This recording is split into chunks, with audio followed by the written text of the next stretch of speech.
So I'm in Walmart the other night. Yes, we do shop at Walmart. So that was like I just admitted something bad, or what? No, I like Walmart. I mean, Target's good too. I don't care. I didn't have my Walmart outfit on though. No. And I actually have something to say about them. You know the outfit, either a pair of shorts that are up your crotch or a pair of jogging pants and a dirty shirt. Or see-through. Or maybe, something. Or like a total guy with beard and gangly hair dressed in heels and short shorts. That one always gets me. I looked at a place. I had regular pants on and a t-shirt. But anyways, so seriously, I'm in Walmart, right? Uh-huh. And I walk in to the, not the food, but the meat section. Okay. Now, our Walmart, when you walk in, like some Walmarts are different. Like I noticed the one in Inverness, you got to go left to the food. Right. They're set up different. Right. The one here in Homosassa, you walk in and you got to go right. And there's your veggies, and then you come to the meat. Right. But when I came to the meat, there was no meat. Where'd the meat go? Where's the beef? No, remember that commercial? Wendy's, where's the beef? That old lady, where's the beef? Anyways, and in fact, it was the beef. There was no beef. Like literally, I sent you a picture. Yes. And there was not 1/4 pound of hamburger or nothing in the store. There was literally, remember I was there to pick up steaks. I thought, we'll just buy a couple, New York strips. You can get the USDA choice steaks there at Walmart usually. And I literally had like the only pack of 2 strips in my hand, but we needed more than that.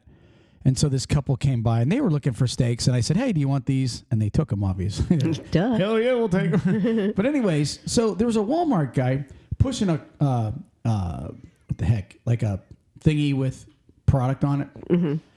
And I look at him and he's standing there by the hamburger. And I go, I should have opened like with where's the beef? That would have been funny. But no, those afterthoughts.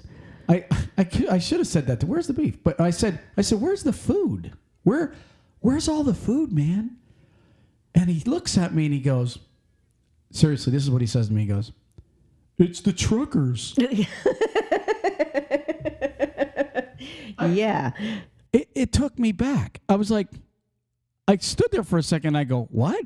He goes, yeah, they're refusing to take loads and they're striking and I go, dude, seriously, it is not the truckers. I mean, literally, how does rumor get started? Like that? You're in Walmart and there's Gabby Gossiper, right, spreading crap about truckers right there in the store. And I'm like, no, it's not the truckers. So I looked it up. I'm like, why are grocery stores so... I mean, everybody's saying this. There's a lot of grocery stores that are short supplied.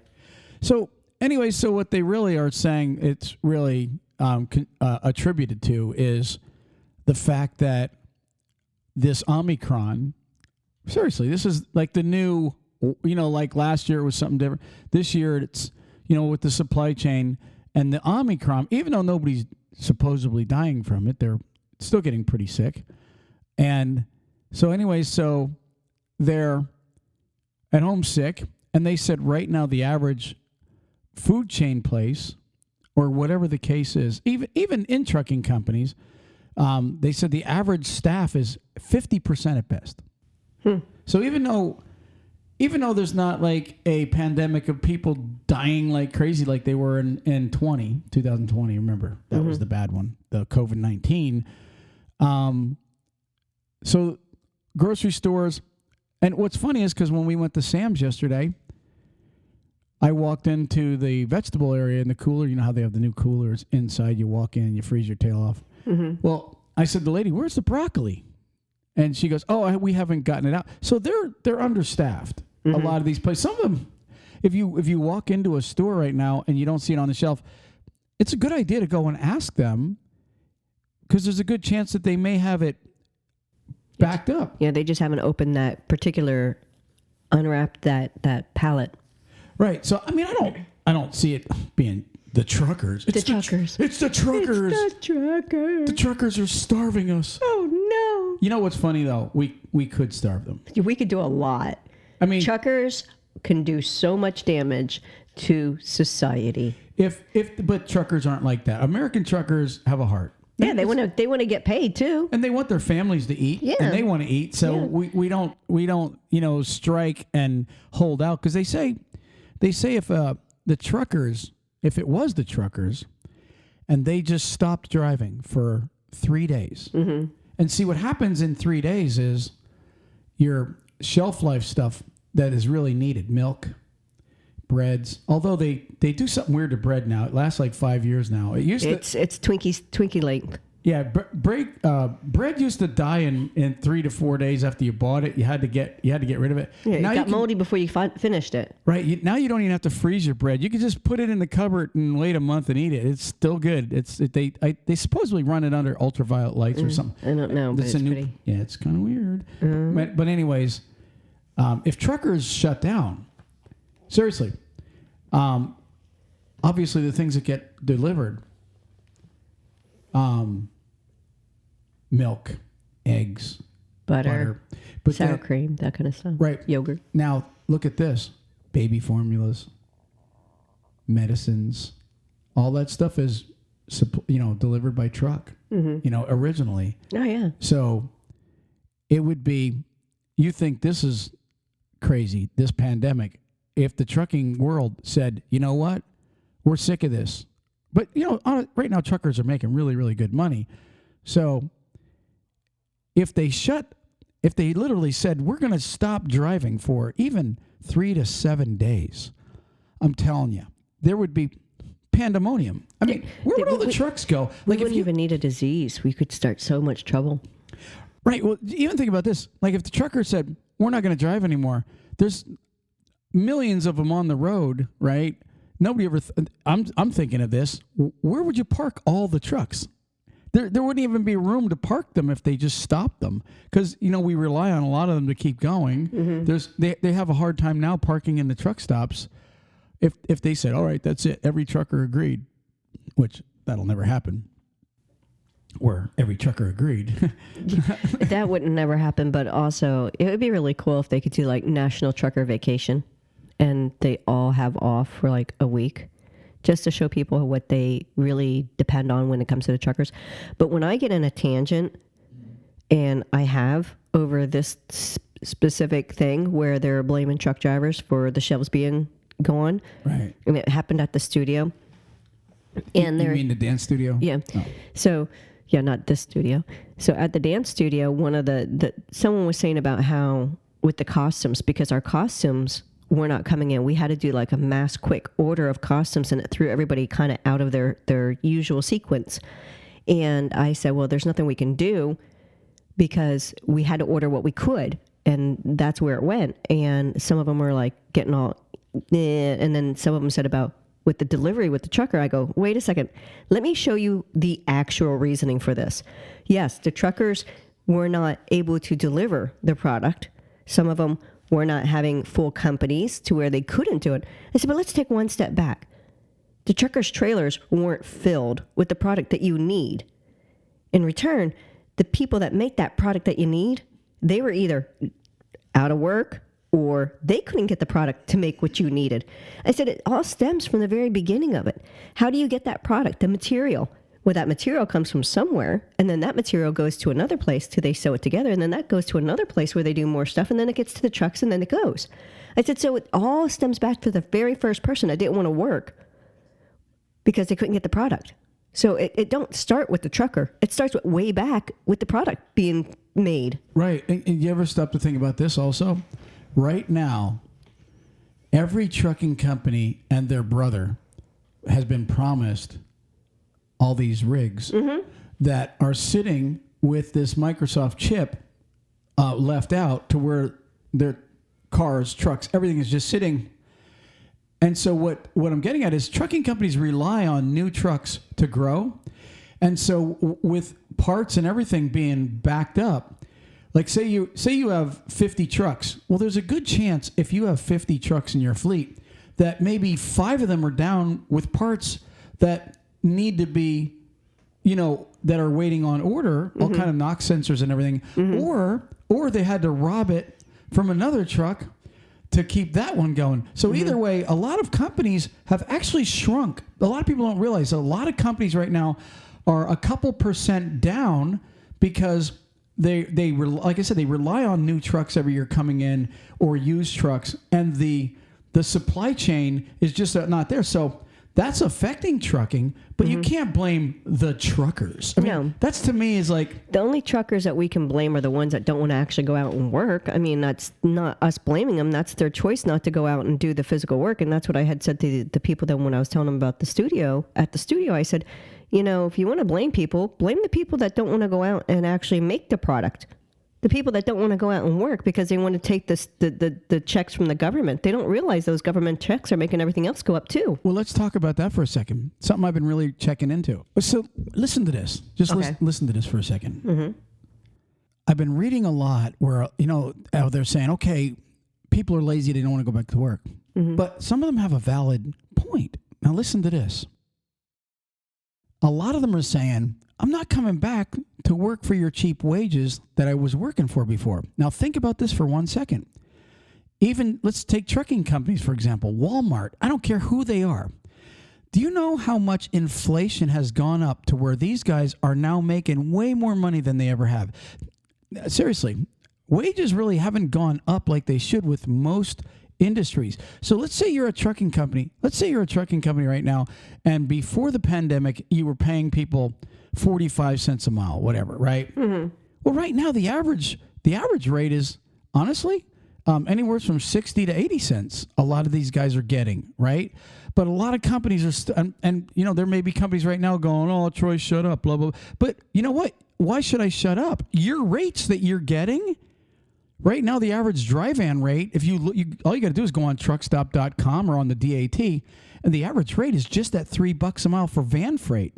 So this is way more than $1 something a mile than they were getting a year or two ago, or 3-4 years ago when wages were really down pre-pandemic. So a lot of trucking companies are making a crap ton more money, but they're not passing it on to the driver. And so drivers are saying, you know what? I'm not going to come back and work for 45 cents a mile. I talked to a guy the other day. He's been with the same company since he started driving. He lives in Michigan, right? He's been there 6 months or 9 months. He's at 46 cents a mile. 46 cents a mile. He's over the road. Guy runs between 3 and 3,500 miles every week. Can you really blame a guy that doesn't want to go work for that Michigan company, okay, that's offering experience? I mean, I know 6 months or 9 months or whatever he has is not a lot of experience, but still, there's a lot of companies right now paying more than that for students.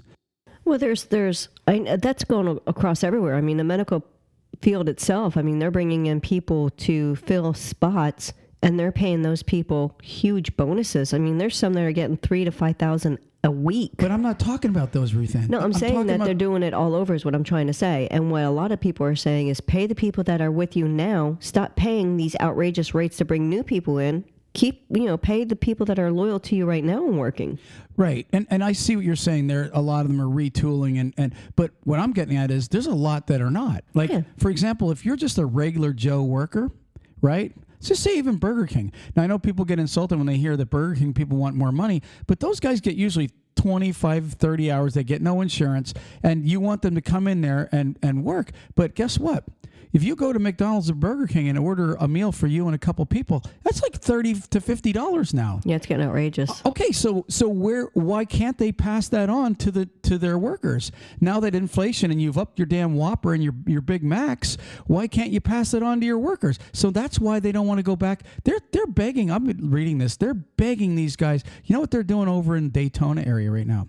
They're taking McDonald's workers. I think it's Daytona or St. Augustine. They're advertising pay next day. So every day you work, you actually get a check the next day. or they'll put it on your card. So you don't even have to wait. There's no waiting for your money. That's how desperate they are. But they still aren't paying these guys what they're worth. And like I said, you get a whole drive-through of people in a day. What do you think a Burger King or McDonald's is taking in now? They're making a lot, but they're not paying and it's the same across the board. I bet you 80% of all employers have not upped their salaries to meet what these guys really should be getting. Some are, because I know one of the studio dancers, he just got a job at Sonic the last few months, and he was just stating he has like one more week before his little trial period's over, and he'll be making $16 an hour. Wow, the one here in Crystal River? Yeah, so now, granted, there is times where you can't trust everything that comes out of the teen's mouth, but... It's a teen. Yeah, but the thing is he's telling everybody, hey, I'm going to be making this. They never lie. Well, no, they do, and some more than others. But I think that I had seen that because of the minimum wage, that's what they're doing, is upping those. Google, is Sonic paying $16 an hour? Okay, I'd be really curious, especially in Florida. But what I'm getting at though is a lot of them have a legitimate beef. You understand what I mean? A lot of them are being asked to come back and work for wages that they don't have to work for. Really the bottom line is it's a very competitive market out there. And if your profit has gone up, then you really need to pass it on to the driver or to the worker or whatever the case is. That's just my way of thinking. It's gone up, bring your wage up and you'll get workers. Did you find it? It says a crew member is $10.96 per hour. Car hopper is $11.31. An assistant manager is $14.15. General manager is $14.96. Shift manager is $12.97. Cook is $11.12. So the kid lied. Well, I'm not sure. Well, he just told you that he's going to get more than the manager. Well, you're not hearing. I did hear. You just no. I'm just saying I don't know. Okay, it just says United States, so I don't know where it's at. Like, it might be in a different area. Well, I mean, if they're paying managers $14.25 in any area, I doubt in Florida they're paying a car hopper or a guy that stands there taking orders, $16 an hour. Here is that's a $20,000 per year. Honestly, I couldn't tell you. Right. Well, all I'm saying is, and great for that kid if Sonic's paying him $16 an hour. And we're gonna move on here in a second. All I'm saying is they kind of have a little legitimate beef. Why people aren't going to work, why the supply chain is down. But we sure can't blame it on the truckers, because we already know that these guys are running hard, making deliveries, and I just don't see it. The only way it's the trucker's fault is if they don't have freight to haul. Mm-hmm. Okay? No, it's true. I mean, they have to have the freight to be able to move it and the equipment to move it with. So let's move on. That was my Walmart story. Okay, so I wanted to tell you I had something to go with the Walmart real quick. Go ahead. So you know how you see people walking outside with masks on for no apparent reason, or driving their car with nobody in it but themselves with a mask on? Yes. I am now going to consider them Walmart people. Okay. You know how they always dress like really crazy? That right now is the same category to me. Walking down the open-aired street with your mask on with nobody else around you is a same concept of dressing like that person that gets posted on the Walmart crazy stage. Well, you know what? Before we move on, let me just say this. I seen a lady and her husband the other day. They were walking in Walmart. They had their groceries. They had their masks on, and then they had their dog sitting in there with their groceries. Yeah. So they're trying to be germ free, but they got their dog sitting in their groceries, walking around in Walmart. I mean, a little bit. It's so crazy. I mean, hello, your dog just walked across the concrete in the grass that has... And it probably might have eaten... Who knows what? It might have eaten its own poop earlier. You never know. Those dogs are weird like that. Dogs are really disgusting. Even though you think your little Fifi is this little baby. Like, people treat it, this is Daddy's little baby. You know what? Your little baby eats grasshoppers and poops in grass. Hey, my little baby would chase anything. Yeah. Okay. Let's move on. Okay. Let's get into some trucking stuff. You know what? Today, I've just got a couple things today. Okay. And this is going to blow your mind. You remember the guy? I have his name. I can't remember his name. It's but I don't see it. I'll have it here in a little bit. Anyways, the guy that got arrested for killing those people in Colorado, the trucker came down the mountain. They gave him the one that got the 110 years, and then it backed out. Well, yeah, he's only doing 10 now. Well, I've got. Are you ready for this? Yes. I obtained part of the deposition that the trucking company, okay, I think they're called Castellano 03 or something. I'll give you the name of the trucking company itself.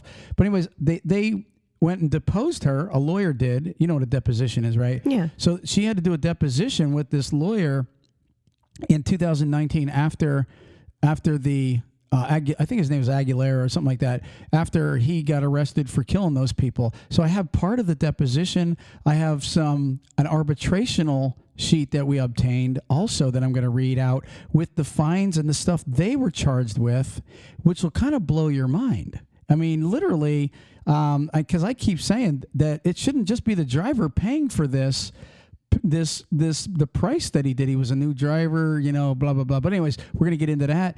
I have a little story on a driver that was DUI and killed a cop this past week. He's in a lot of trouble. And that's all I've got on TalkCDL today, except just hanging out with you, Ruth Ann. So let's move on. I got some stuff. Let's move on. And how about we talk about our first sponsor today? How about J.J. Keller, the trucker secretary, you call them? Yes. They organize you. It's like hiring your own personal staff for really pennies on the dollar. I'm serious. They're very great to have around if you're looking to become a new company. J.J. Keller at 888-601-2017 can help you, and I promise you they'll be your secretary, your best friend. You'll know that they're worth their weight in gold. 888-601-2017. Moving on, Ruth Ann, are we ready? Yeah. All right. Blow my mind. Well, how about we talk about that. Let's get right in. Well, let's talk about that before we talk about the DUI guy. Listen to this. Trucking company involved in fiery and fatal 2019 crash in Lakewood was little more than a one-truck operation run by a woman who consulted in neighbors, friends, and the internet before starting her business in Houston. So this was the trucking company. Let me just read a little more. It says the company has largely avoided public scrutiny before and after the high-profile conviction of its one and only driver. They're saying that, but I looked it up on Safer, which Safer has them shut down. They're shut down right now. But anyways, the driver's name was Rogel Aguilera-Mederos. Okay. It says that they only had one truck, but you can actually still pull them up on Quick Transport Solutions. Okay. And the company itself still shows up on Quick Transport Solutions with their DOT number. I have that all here. And the company is called Castellano, that's Castellano 03 Trucking LLC. DOT number is 302-9296, in case anybody wants to do any kind of homework on them. But anyways, this company, Castellano 03 Trucking, started their business in Houston. Zero trucking knowledge, zero trucking experience. And as we read the deposition, I'm going to read to you, we find that she got the idea because her neighbor was running a little trucking business and doing well. So she researched it on the internet, how to start one, and then hired a driver. And so really what I want to talk about today, more than anything, we're going to talk about what happened to them, but I want to talk about how are trucking companies really vetting their drivers. Okay, because they're really supposed to be vetting them or checking them out pretty hard. And you understand, because you used to do some of that stuff. Mm-hmm. But there's a lot of trucking companies today that really don't follow protocol, and we'll get into that.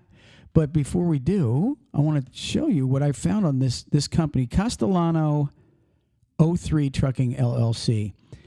I was only able to pull up a few things on the internet. You can actually find things. They had gotten some fines. I'm not sure when. And they did have 3 trucks. So truck number 2 had a tie down not adjustable by driver. Truck number 1 had a brake hose or tubing chafing or kinking. They were shut down just a little bit. Truck number 2 also had inoperable required lamp. That really should have been easy to change. And then number one truck had they got a fine for oil and grease leaking when they gone through their checks. Mm-hmm. No, it's nothing Little stuff. Yeah, little stuff.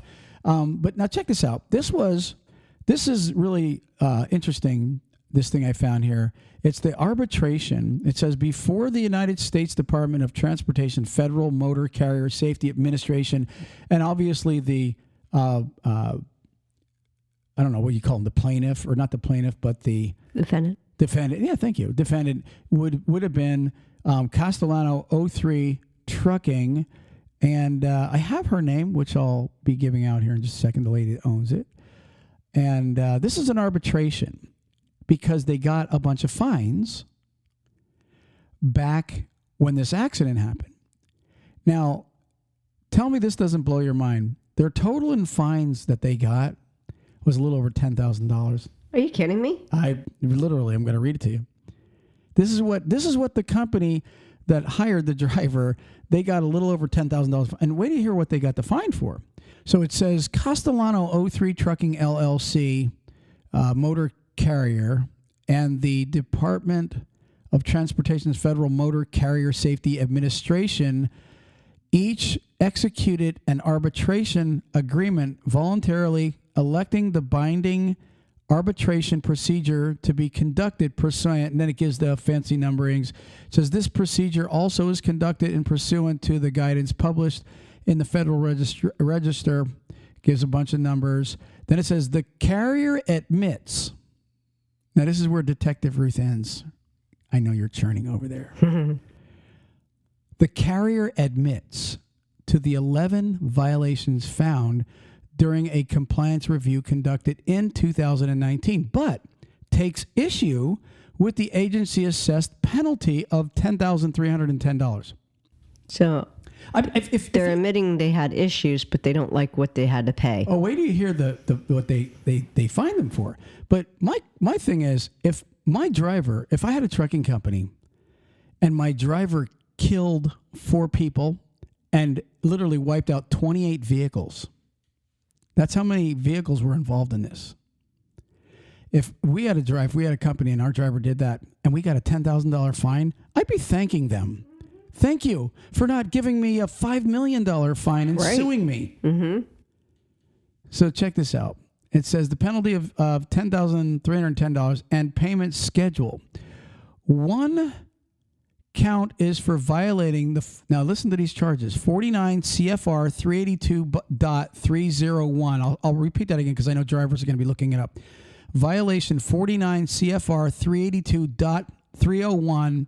It says no employer, here's what it says. No employer shall allow a driver, where am I at here, who the employer intends to hire or use to perform safety-sensitive functions unless the employer has received a controlled substance test result from the driver indicating a verified negative test result for that driver. So it sounds like she didn't do a pre-employment. They didn't even do a pre-employment drug screen on this on this guy. They didn't do a drug screen. Yeah, because later on, I if you read the entire article, she was saying that she checked him out and he had a good reputation. So, but, it's like you still got to comply. This is why she got one of her fines. Now, I'm just saying allegedly because I don't know, if that's exactly meaning that, but it sounds like that's exactly what it's talking about. Mm-hmm. Next thing, it says 10 counts are for violating 49 CFR 395.8. Then it says parentheses E, parentheses 1, no driver or motor carrier may make a false report in connection with a duty status. Examples of these counts involve driver reports indicating that driver was in a vehicle's sleeping berth, although at such times the driver was driving the vehicle. So he was lying on his logs. Basically, yeah, exactly. It says the penalty for the first violation is $4,710. For each of the 10 violations of the second provision, the penalty is $560. So here, let me just finish. It says a total for these was $5,600.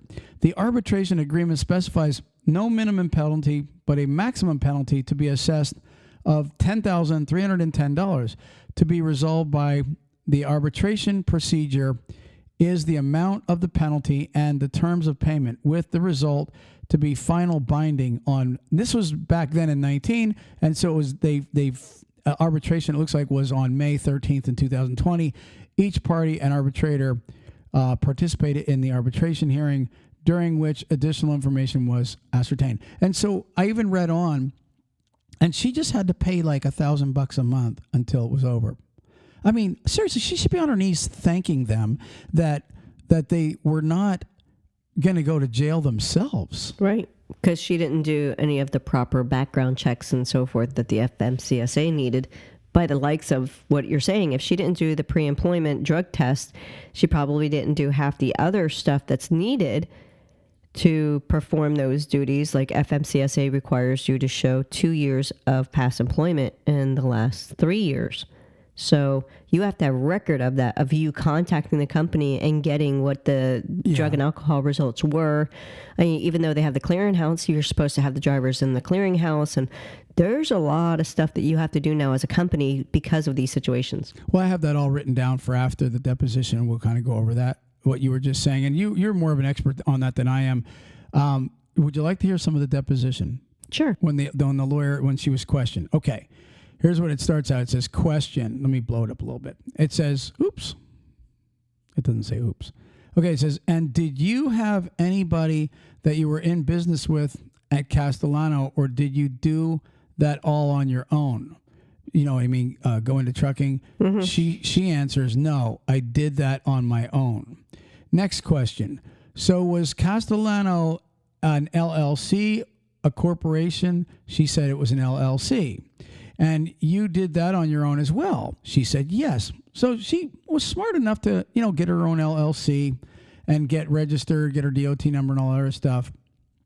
Question, it says, and you did that. Oh, I'm sorry. I was reading that over. Question, what inspired you to open a trucking company? She says, I know other people who own a company that they haul, those loads for. Let's say this is like a marriage, and she finds loads and he's on the road and it's going on pretty good. This is her explaining how her neighbor, operates. Next question. And was making good money and so thought you could do it also. So they were making good money, your neighbors, and this is what you thought. Mm-hmm. And she said, uh-huh.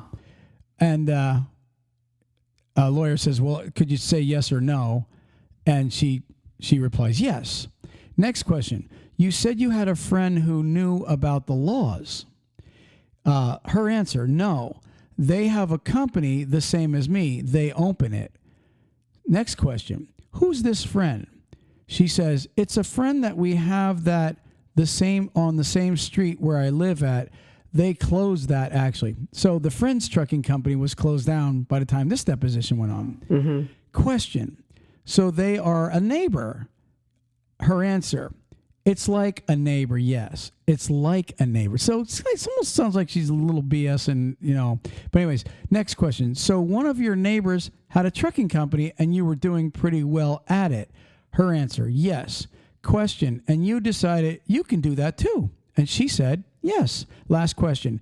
And you had no previous experience in the trucking industry. Is that right? Answer, no. So, not that it's illegal for anybody that doesn't know trucking, but you would think that you would kind of, try to get a little bit of experience in the trucking industry and, maybe obtain a little more knowledge before, especially the safety aspect of it. I agree. There's so many people that think that they could just do something and they don't realize that that's only the top layer of everything. It's like being a chef. You think, oh, I can cook that, but you don't realize when you're getting into it that when you make the sauce or you make certain parts of that meal, there's more to it than that top layer of grilling the beef, you know. Well, you actually bring up a great point. Most restaurants don't fail because they're not good cooks. Mm-hmm. They fail because of the management of it, because they don't understand the business part of it. Mm-hmm. Trucking's the same way. If you don't understand, trucking is so complex, Ruth Ann. And you were right before you started talking about what we're about to talk about, as far as what these companies vet, how they vet their drivers. Can't even talk right now.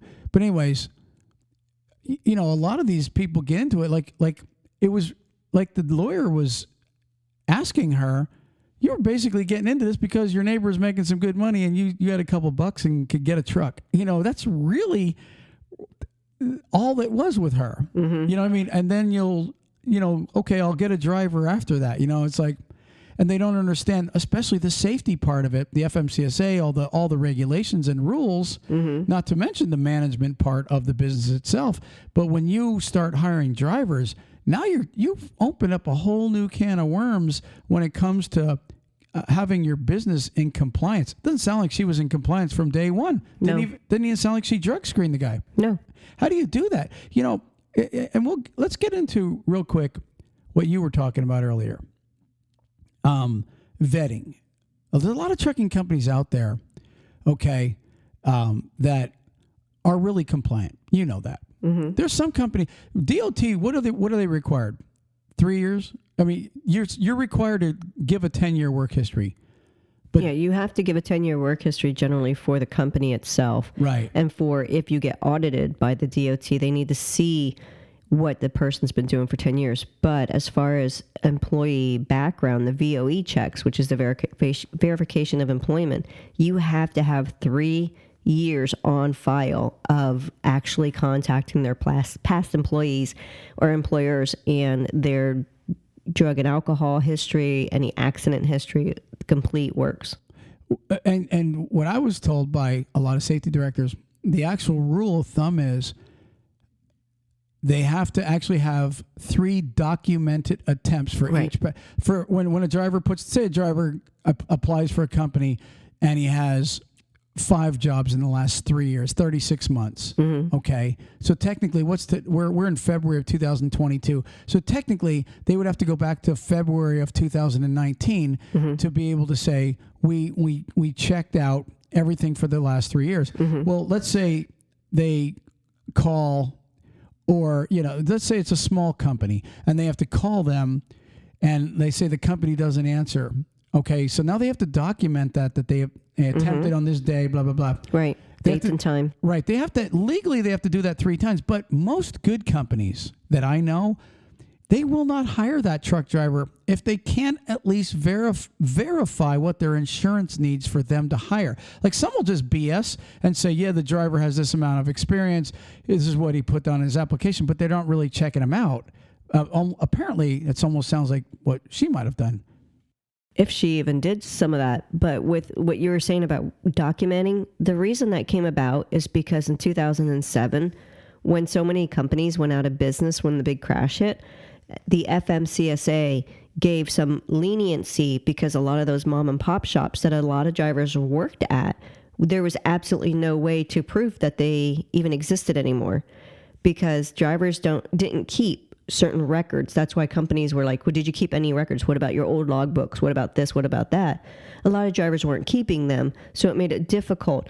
The tax records, yeah, some of that stuff is always good to keep to show that on your tax return you put truck driver, but it's not enough of it anymore. And that's another reason why the clearinghouse became a factor, is because if every company has to be part of the clearinghouse, we at least have a way to document that the driver had the pre-employment and during his employment, the drug and alcohol testings that is required by the FMCSA. When you have a company, like say we had a trucking company, something happened to you, and this is what happened with a lot of them, is they had them for so long, and then, Paul died because of whatever reasons. Well, mom don't know how to do any of that stuff. So what happened was she had no way of verifying these truck drivers worked. They had nothing.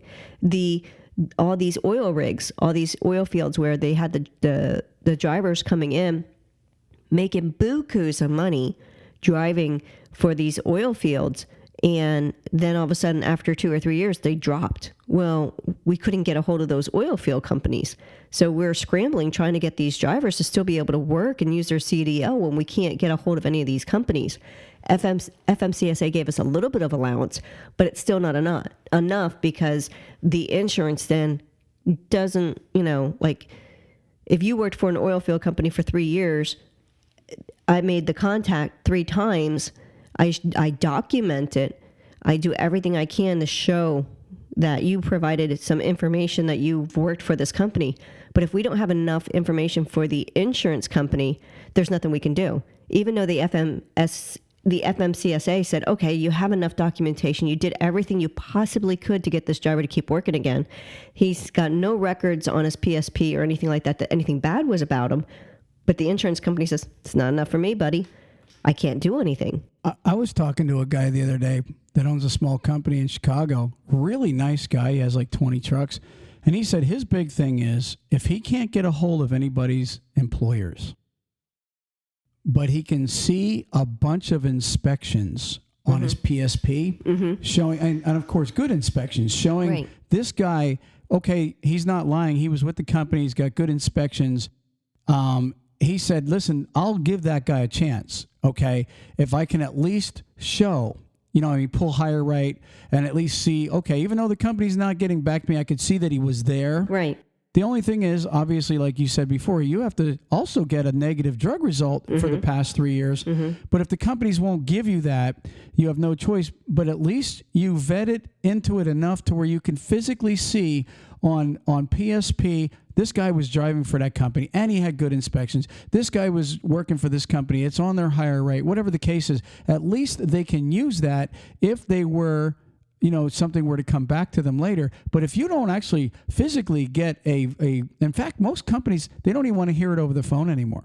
They don't want to hear, oh, he was a good driver, he's a good guy, I'd hire him back, blah, blah, blah, blah, blah. Because that's not legal enough for us. We have to have it in writing. Exactly. It's got to be in black and white or, because they want to be able to protect their own, buttocks, in case something comes back to them. Well, that's the same innocent. That's what's been going on lately the last few years. You have drivers that are drinking. You have drivers that are doing drugs. You have drivers like this one that you were just talking about earlier where he killed all those people.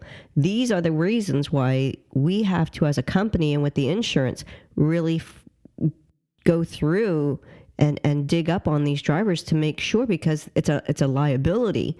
And as a trucking company, especially some of these really good ones, you don't want to destroy your whole company. I mean, let's use Green Tree as an example. When they had that one driver that was drinking. That was the guy that killed a couple people in Harrisburg. Right. Yeah. Green Tree is not a bad company. It was not. It was a good company. It wasn't huge. It wasn't like 50 trucks. Yeah, it was a good company. But that guy's mistake, or not mistake, but his actions created such a problem where Green Tree couldn't even, they can't handle it. They couldn't handle liability. They're out of business. Yeah, all because of what that driver did. But it might have been something that was one step back that I don't know how he started working there. I don't know what kind of process they've gone through. But the end result was the company had to shut down because they could not handle the actions what the driver had done. And that's why why a company now with the insurance companies, they're being so strict with these companies, they can't hire the same way they used to. And one of the reasons why the clearinghouse is a good thing for these, drivers might have been like, oh, it's a big pain in my butt, and the companies might have thought that too. But in the end result, when you have a company that you can't get a hold of anymore because they closed out, they're at least in the clearinghouse because they have to file with them. If they don't, then they're really a sneaky company and there's really something bad about them. But most companies have to file in there and there's no ifs, ands, or buts about it. Okay. Hey, listen, I want to continue talking about this for a few minutes because I have a few more notes that are important for some. So maybe some of these smaller companies really need to hear. But I want to take a break and mention a couple more sponsors since we don't have a lot of segments today. And then we'll go ahead and move on and finish up with what we have, okay? Okay, sounds good. So national carriers, 888-311-7076. They got those beautiful Kenworth T680s. I talked to Rick Ham the other day. He's the director. They know where the beef's at. Yeah, exactly. They have the beef because they're beef haulers. But they're a no-touch company, and they do a nice lease purchase on those Kenworths, percentage, or you could become a student and be trained and eventually become a lease purchase guy or stay a company guy. Anyways, 888-311-7076.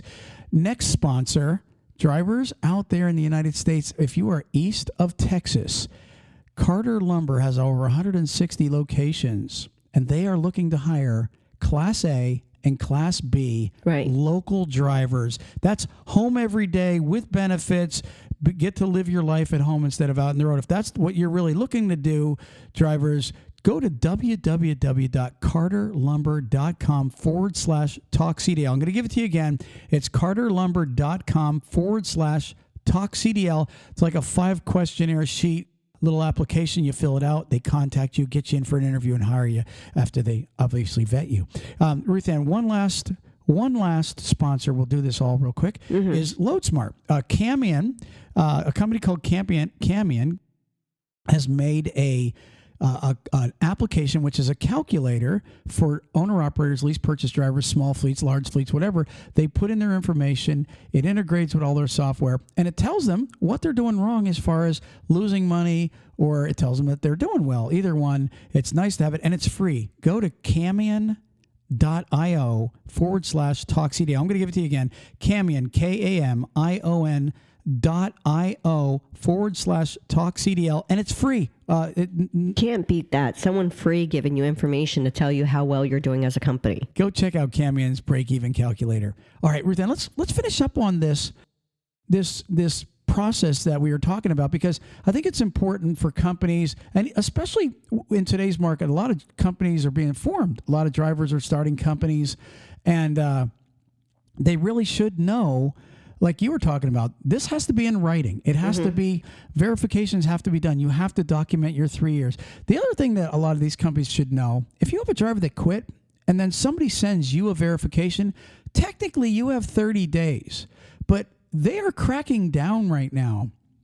And I believe, Ruth Ann, the laws are going to change because of this accident. And if you look at this company, Castellano, Castellano 03 Trucking LLC, getting away with a $10,000 fine when apparently, look at the list of things they were fined for.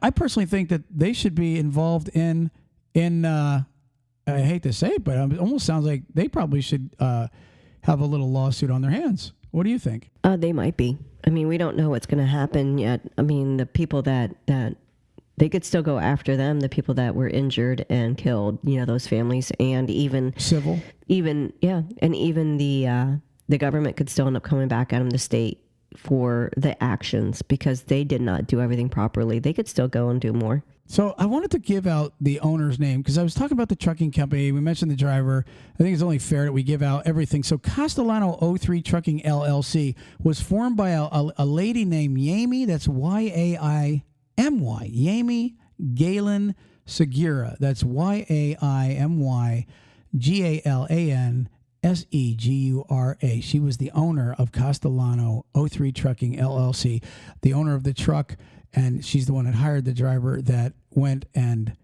killed those drivers people in traffic in 2019. So anyway, so just a couple more points I wanted to point out. This is also good for people that are new to the industry. When you're going on and applying for a job with a company, and any driver now, period, if you're with companies and keep some of the documentation that you're working there for them, and they need to see that you are actually, as a company, that if you leave them and you're afraid that the company might not stay afloat much longer or anything like that because of the fact of the way the economy has been in the past, keep records of where you've driven. Copy something like your toll slips or something to prove. Take screenshots of your logs. This is all stuff that the companies need to prove that you work for companies. Just because you work for a company doesn't mean that you were a truck driver. It also doesn't mean where you drove. So if you're trying to apply for a job with a company that's working east of the Mississippi and they need to show that you worked over the road, you need to show that. They don't know that you might have stayed just in the city of Tampa or something like that. They don't know that information. So this is how the hiring process goes, and this is why it's nice to get a little bit more information. Protect yourself. Okay, I just want to mention just a couple more things that companies are required to run: the work history, the motor vehicle record, and these are all things that they're really supposed to see before they put them in their truck. Criminal background. Not every company runs a criminal background. That's cool, but I was talking to a director the other day. He said a guy was applying with them, and he tried to make it sound like there was. Like he had this minor felony when they got it back, 1st-degree murder, and it was in traffic where this guy blew a guy away out of anger, literally, and he did like 20-some years in prison. So without running his criminal background, you want to hire some guy that has a reputation of pulling a gun out in traffic because he gets mad and literally walked up to this victim and shot him in the head. This is what this guy was in prison for. So if they weren't running his criminal background, they would have never known. Okay, so you want to do that. And then your PSP, what's important about PSP, the CSA 2010. I remember that. It was called the CSA 2010. It was 12 years ago. It was in 5 states in the Midwest when they started this PSP and CSA 2010. What happened was they were starting to take every driver and the states were like Kansas. It was like Kansas, Nebraska, Iowa. It was those 5 of those states out there that were all connected. And it was a 5-year experiment they started with, if anybody remembers this. What they were doing is anybody got pulled in for an inspection or they even got a warning for speeding. It would go on this new CSA 2010, which would become the PSP. And then what happened was they did this because they were doing it for one of the main reasons this all started was pre-2010. Okay.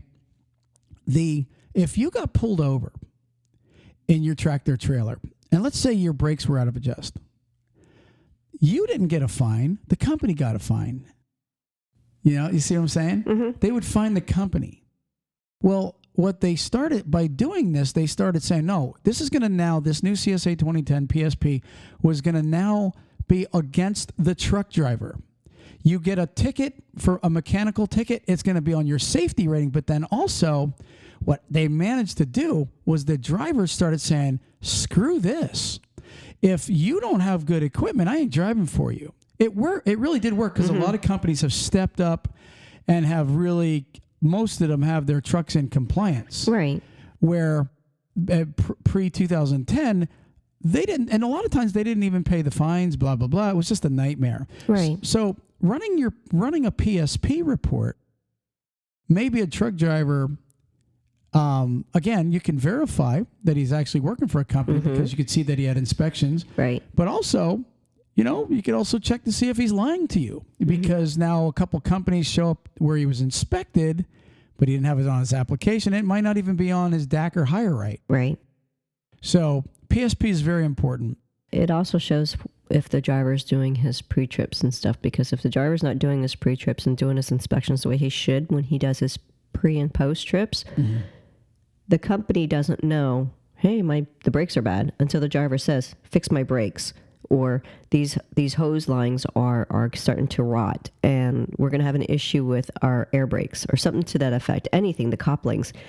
If a driver is not doing his trips the way he should and he gets inspected and all this stuff comes up, that's a major safety issue, then the company that's doing the hiring knows whether or not this driver is really going to be a good driver and taking care of their equipment also. So, but anyways, and then the last thing would have been to obtain a negative drug screen and, collect all the drug screens for the last 3 years. But just as important, running your pre-employment and making sure the driver is fit and in compliant with driving a Class A CDL vehicle. So that really, and I know a lot of guys are out there and companies are going, duh, we understand that. But there's a lot of companies out there that are really flying under the radar. They're not returning references within 30 days. They're not vetting their drivers correctly. And a lot of them are desperate right now because of the times we're in. So they're hiring just anybody with a Class A CDL. Maybe a guy that hasn't driven in 5-10 years. They're putting him on when their insurance company requires 12 months in the last 3 years. All I'm saying is they really need to be compliant because when the crap hits the fan, This lady is so lucky. She's an example of luck because she should be in trouble for not vetting correctly, according to this deposition and according to the fines, rather, in the arbitration she got. That's not proper vetting. I have no idea what his total experience was because I didn't see that in there. But if we're being honest, I think that it's going to get worse. And a lot of these companies are taking a chance when they're not vetting their drivers correctly. And a civil suit, the cost of your business, whatever the case is, it could come down on your shoulders. Oh, yeah. I mean, the one time I clearly remember doing a pre-employment verification, and I was making the contacts, and I finally got a hold of the one person because they just kept going unanswered. They wouldn't return. I finally got a hold of them. I'm like, you need to get this back to us. I sent it, and it was like 2 weeks prior that I had sent it. I said I could resend it if you didn't get it. What can we do to get this processed? And he goes, I don't care. I don't care what you do. I said, you have 30 days to get this back to me. He goes, I don't care. I won't ever get it back to you. So like he was defiantly disobeying the FMCSA. I'd love to know if he was still in business, but I don't even remember who he was. Well, with that being said, I would encourage anyone, and I know some trucking companies will do it, but I would encourage any trucking company to keep, I know sometimes it might not seem like it's doing good, but if enough people report the same company, hey, this company failed to get back to me, report them. Just keep reporting the company that's failing to get the verifications back. And sooner or later, DOT is going to walk in, they're going to get a big fine. And or worse yet, they may get audited. An audit. Nobody likes that word, audit. No. So, bottom line is, if you're a company that hasn't been compliant and your driver quits, stop taking it personal. What the worst companies to work for, they say, is family-owned companies. They take everything personal because you quit. Just because the guy was with you for 2 years and then he went and got a better paying job, you're upset. You're going to take it out on him by not. I mean, the guy gave you 2 years of his life working for you, and now you can't return a freaking reference. You weren't even worth working for. So you really need to start being compliant and acting correctly and professional and not shitting up the damn industry like some of you guys are doing. No, I mean, when we get all the new different people that come in as far as the directors of the FMCSA and the DOT, when you get these new directors coming in, just like any other politician or anybody else, they have grand ideas, and you have no idea what some of these new people are going to come up with and say, you know what, I think we're going to do this now. And then you have no ifs, ands, and buts. You've got to kind of follow what they tell you need to do. So if you're not doing it right now, when they put new laws and regulations in, it's just more trouble for you if you can't get in the groove and do it. I mean, it's just, I never liked when people can't do that. But I do have something that I would like to say then. Are you done? I mean, is it something on a different subject? Yeah. Okay, well then let's move on. What does Ruth Ann have to say? Okay, so the FBI has been looking and asking truck drivers to help find a cold case murder. And the reason why I'm bringing it up is it was on Overdrive. And if you go to Overdrive online and look for it, it's about a young woman. Her name is Tracy Owana Jones. She was a murder victim from November of 15th of 2006 in Galloway, Arkansas. And the reason is they still want to try and find out information that was pertaining to her murder and the things that were going on with her. So if you can, contact Agent Alexander with the FBI and see if there's anything that you can help with. You can go to Overdrive online and pull up the FBI case with her to try and see if there's anything that you might have seen. Well, usually they say when those crimes happen, there's somebody that either knows about it or has seen it and never came forward. And this might be somebody's chance to look up this woman. What was her name again? Her name is Tracy Owana Jones. And what city was it in Arkansas? Galloway. So in Galloway, Arkansas in 2006 when she was murdered. She was 19 years old. Well, what I'm getting at, though, is, I don't know, was it on an interstate, a back road, or it was on an interstate? Yeah. So there might have been somebody driving by that day that looked and seen something being tossed out, or a trucker on the side of the road. It could have been a camper. It could have been anything. That doesn't have to be a trucker that killed her. But what it could have been was you seen something and you thought to yourself, that's weird. I don't know if I like that. I mean, it's almost like the phone call you and I got the other day. Remember that? Oh, my gosh, yeah. That was weird because we're sitting there in the kitchen and like 2 days in a row, this lady calls you, and she's like you could tell she was like handicapped or something. And finally, I said to her, "Are you in trouble?" And she goes, "Yes." And we're like, "Are you a victim of?" Human trafficking. We came right out and said it because she's from like this. The phone call's coming from Mississippi on me. Right. And she says, "Yes." And then some guy yells out, "No, you're not." And here it was her dad. Supposedly it was her dad. And he said, "I'm sorry that, I don't know how she got your number, but she is, mentally challenged, and she's with me at all time." We said, "Are you a trucker?" He said, "No, I'm not a trucker." And we said, "So everything's cool." So, I mean, it sounded legitimate, but we've actually debated, should we call in? And I think we should. Personally, I'm just saying this for the entire audience. At least, hey, this is the phone call we got. And I think you should maybe today phone call that in. Only because, just like this murder, somebody might have seen something and thought, "Boy, that was weird. I just seen somebody dumping a bag over the guardrail. I wonder if that was a body." And you never realized you could have actually been a key to solving this murder. Well, here's where she was last seen. She was last seen on a Wednesday, November 15th, on 2006, at a Pilot Travel Center at the Galloway exit off of I-40 east of Little Rock. Her body was found a week later on the 26th in a field off of I-40 in Memphis, Tennessee. Do you have a picture of her right there? I do. And describe her. She is a petite little girl. She's only 5'4" and about 106 pounds. What color hair? She's got either sandy blonde, like a light brown maybe. And here, I'll show you. She's really, she's 19 years old. Look at that. She's beautiful. She's a cute girl. Yeah. Yeah, it's a shame. It looks like dark eyes, a little bit of hair, but she's, about 110 pounds, 5'4". Anyways, the FBI Little Rock field office, their number is 501-221-9100. Contact Agent Alexander if there's anything that you can come up with. There is a reward out for her information. So if there's anything that you can come up with, if you can't remember the information, you could always go to the FBI and look it up there, or on the Overdrive online website and pull up the FBI seeking help of truckers. Cool. Very good article, Ruthann. This last article, trucker arrested. We're moving on. Trucker arrested for vehicular homicide. Vehicular? Yeah. No, I think it happened Monday. This happened in Knoxville. It says semi-truck driver Christopher Savannah was arrested after he failed to slow down for a rolling barricade on I-75. Basically, they had barricades set up because it says debris, but when you look into it further, there was a ladder on the interstate. Like, and some utility truck or whatever probably lost the ladder. So they put a barrier up instead of just getting the ladder out of there? Well, they needed to, like, I guess probably move people over. So, because it's an interstate, it was on I-75.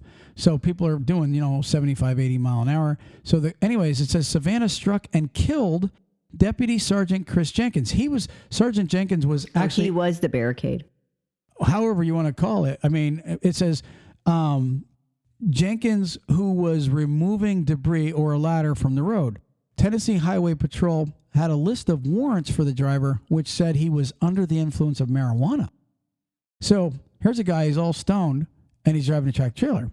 It says Savannah was charged with vehicular homicide by intoxication, vehicular homicide by recklessness, reckless endangerment ×2, DUI, simple possession, possession of a handgun under the influence, possession of drug paraphernalia, and other traffic charges. This guy, I mean, obviously they threw everything they could at him, but my whole point is, it is not worth. You ever see that commercial? Even buzz driving is drunk driving. Mm-hmm. It's not worth at all. To have anything in your system, even though many people can have a beer or probably even smoke a joint and still be coherent enough to where they feel they can drive. Mm-hmm. But the bottom line is, all you need is somebody to run a stop sign. It's not even your fault. And you get into an accident and they see or smell something on you, you're in a lot of trouble. Yeah. I mean, it's even if you feel you are okay, your reaction time generally still is just a tad slower than you would have normally been. Sure. So, I mean, even because everybody knows, if you have a drink, it's going to relax you in some form. Absolutely. So even one drink, one shot, it's going to be that just enough to where your reaction time would slow down. So even though you're not feeling like you're buzzed, your body's still going to have some form of a reaction to it. And for all you drivers out there that are saying right now, I don't know what you're talking about. I've been doing that my whole life. I could drink a beer or two and drive, no problem, man. I could smoke a joint and I could drive, no problem. I've been doing it for 30 years, never had an issue. Well, I promise you, there's gonna it's almost like playing Russian roulette. You keep spinning that revolver. One of these days there's gonna be a bullet in the chamber and you're gonna die. It's the truth, Ruth Ann. You think about that. I agree. It's just not worth taking, even if you don't hurt someone else. The fact that you're even doing it, and the person, like if a cop comes up there because someone did do they're the ones that caused it. They're the ones that walked out in front. Whatever the case might have been, it might have been that other person's fault completely. You're still going to end up getting in trouble because it's still going to be on you as the professional driver, but you're doing something that you shouldn't be doing while you're driving. And if we're being honest, every trucking company that I know, if you have a DUI and it's over 7 years, some are over 5 and some are over 3, they will hire you. But they always ask one question: was the DUI in a personal vehicle or was it in a commercial? And if you had a DUI, which this is what he's getting, in a commercial and homicide, he's never, unless you find some junky company that's just starting up, some lady don't know what she's doing. I was going to say the same thing. I'm just saying, though, that you're pretty much out of trucking. I don't even know that find a new career. I don't even know. Somebody sent, how we get letters all the time. Some guy sent me a letter the other day asking me, how can I go about getting my license back for a DUI? And I said, I wrote back to him. I said, when was a DUI? And it was like 6 months ago. I said, dude, you got at least 3 to 5 years. Do your time. Yeah, you got at least 3 to 5 years before anybody's even going to look at you because they can't. But when you have it in a commercial vehicle, you might as well just go, figure out a new career. Mm-hmm. You know what I mean? That's right. That's what it comes down to. So, anyways, prayers for the sergeant's family. He's a human being also. Just doing it. In fact, he was doing a job to get. I've seen cops, Ruth Ann. I'm going to tell you this real quick. I have it on video. Not long ago, I was driving on a back road over there on Stagecoach, and there was a big box in the middle of the road, right? Yeah. Guess who's coming towards me? A cop. Guess what he does? He drives around the damn box. He drives around the box and keeps going. I actually have it on video. It was a Citrus County sheriff. I'm just saying that's what it was. So I videoed it. I never put it online. I thought, you're a dumbass. You're paid to protect the public, and you know damn well that box, somebody could swerve and get into an accident, right, on a windy back road, and there you are slowing down and going around it instead of putting your lights on and getting out and moving the damn box, right? So yeah. I stopped, turned around, and moved the box myself. All I'm saying is this cop at least was protecting the public, getting out on I-75 to get a damn ladder off the road because he didn't want people getting hurt. He could have kept going, like right. Some. I'm not saying every cop is bad. I'm not saying every cop is good. All I'm saying was this guy sounded like he at least cared, and now he's dead. It's a shame. So how about we move on? Do you have anything for us today in reference to a joke? And is the joke funny finally? I have lots of stuff, but before I move on to my joke, I want to say we are going to be working with Mets. We are going to be going to Mets this March. And if you're going to register with Mets, use our code. Our code is NEP18. N as in Nancy, E as in Edward, P as in Paul, 18. Right. NEP 18. Yes. Use code NEP 18. And guess what? If you do it, it's free. It's free to get in. It's free to get in. If you go through us. And what they're doing is they want to see how many people are going to attend MEPS or MEPS. Mats. MEPS is the Army. It's the military. Mats, they want to know how many people that actually listen to us that are going to attend Mats. We are going to be able to be there. We're going to be walking around, interviewing, talking to people, Giving out hats, giving some products out. We'll have TalkCDL stuff on. You'll recognize So us. come and see us. We're going to be there. There's going to be a link that's going to be put on our Facebook page also, so that you can click that link and it will take you right to the registration form also. Yeah, so register at wherever the link is going to be. But if you use NEP18 as a code, Yep, promo code NEP18. it's free for you. Stop in and meet us. We'd love to shake hands and say hi to everybody out there. We get a lot of mail from you. We'd love to put some faces with the names and the emails. Exactly. Okay, so moving on. The quietest place in the world, do you know where it's at? Yeah. In the world. Minnesota. No. Okay, the quietest room in the world is in Minnesota. I've seen that. I read it online. But, nope. Okay, where's the quietest place in the world? Building 87 in the Microsoft Redmond, Washington campus. Yeah? Yeah. So Microsoft developed this room that they consider the quietest place on earth. And the reasoning is because they wanted to see how much of that ambient noise, when you're like sitting and you're doing something and you can hear the buzz and the hum of the cables or the electronic going through it. Uh-huh. Well, they've created this room so that they could see how much of that noise is created when someone's, working and doing certain things. So this room, it's anechoic. I can't even pronounce it, but I'm saying that's the name of the chamber. And it was constructed with 6 layers of concrete and steel, which all rest on dampening springs in the floor to eliminate nearby vibrations. Fiberglass wedges are covered all over the walls and the ceiling so that it traps the sound waves and stops it. So the room itself, do you know like the decibels and stuff, like for noises and stuff? Right. Well, the room is considered negative 20.35 decibels.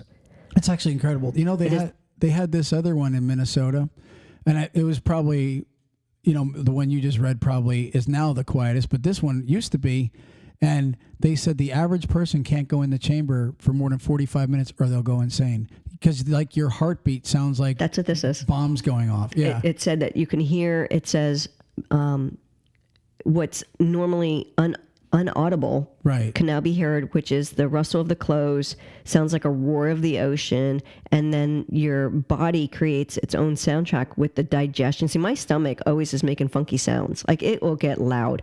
So you can hear all of this easily. And it also says that like at an average rock concert, the decibels are 110 when you're there.